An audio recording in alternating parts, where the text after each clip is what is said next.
भवनामध्ये आता दाखल झालेले आहेत। आपण पाहतोय हे थेट दृश्य विधान भवनातली। उद्धव ठाकरे आता विधान भवनात दाखल झाले। त्यांच्यासोबत अंबादास दानवे आहेत, वरुण सरदेसाई आहेत। विधान भवनात उद्धव ठाकरे यांचं नुकतंच आगमन झालेलं आहे। अर्थसंकल्पीय अधिवेशन आता सुरू आहे। तर धनंजय मुंडे यांचा राजीनामा आज मुख्यमंत्र्यांनी घेतलेला आहे। अशा वेळेला उद्धव ठाकरे यावर काय प्रतिक्रिया देतात याकडे देखील आपलं लक्ष असणार आहे। नुकतेच आता उद्धव ठाकरे विधान भवनामध्ये दाखल झाले।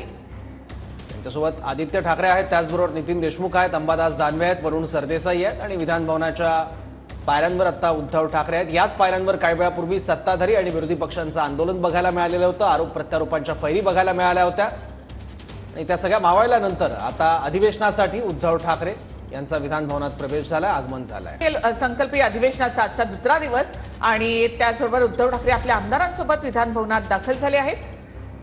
धनंजय मुंडे यांचा राजीनामा आज मुख्यमंत्र्यांनी घेतलेला आहे।